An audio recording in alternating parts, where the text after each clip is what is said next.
I vomited into the sink the morning after my birthday, not because of the champagne or the cake.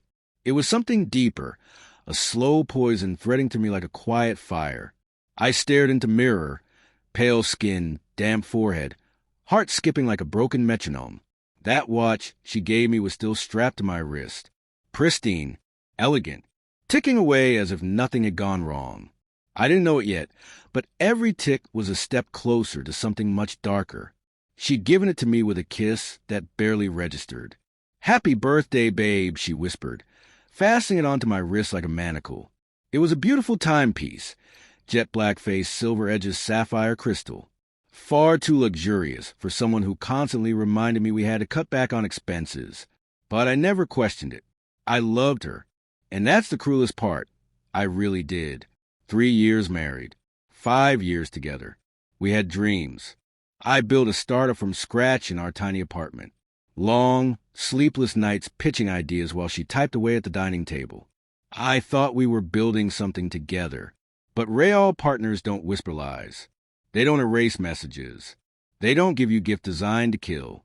It started subtly, lightheadedness, nausea, and exhaustion that clung like fog. I went to doctors, got tests, blood work, imaging. Everything came back clean. But deep down, I knew something was unraveling inside me. Quietly, deliberately, and she was always there. Too much, with water, with soft concern, always suggesting I rest, always hovering with that look of gentle worry.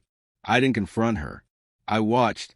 3 weeks later, desperate and drowning in medical bills, I wandered into a pawn shop at 5th and Monroe. My work had taken a hit, clients slipping away, my mind too foggy to focus. I figured the watch might be worth enough to ease the pressure.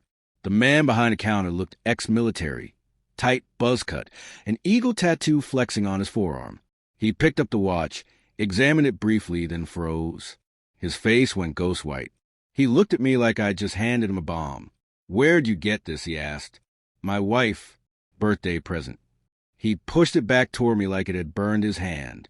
"You need to take this to the police." Turns out, the watch had been tampered with. Tiny microdose poison capsule hidden inside the clasp, designed to release slowly, almost undetectable, mimic autoimmune symptoms. I filed a quiet report. I didn't go home that night. Instead, I checked into a roadside motel and did what I do best. I started digging. Years of running a business had sharpened my skills, reading contracts, detecting patterns, thinking long-term.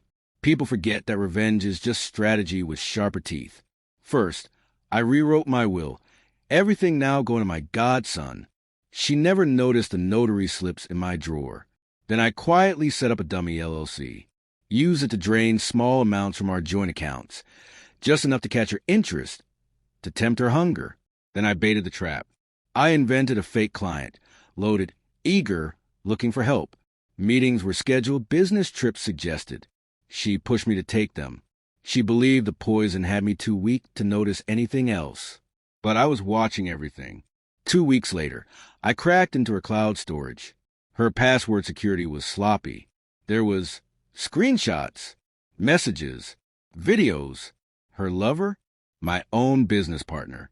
Of course it was. He knew the company inside and out, knew exactly how to cripple it. What he didn't know was that I had already sold the actual business a month earlier. What they were stealing from was a shell, an empty vault. The day they booked flights for her mental health retreat, the police stormed the house. She shrieked. He tried to run. Didn't get far. They found 2 modified watches in his apartment. I wasn't the first. In court, she cried, claimed he manipulated her, said she was just a pawn. But the emails told a different story. One line stood out. "He's dying anyway. Might as well speed it up and cash out." She got 12 years. He got 18. I got my life back. It wasn't a clean win. My recovery took months.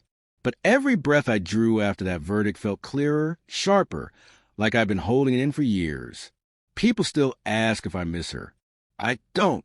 I miss the version of her I thought I knew, the fantasy I clung to, but that person never existed. What's real is this. The watch is still in my drawer. Tag is evidence. Sometimes I take it out just to remind myself what betrayal looked like wearing the mask of love. These days, I check the time on my phone.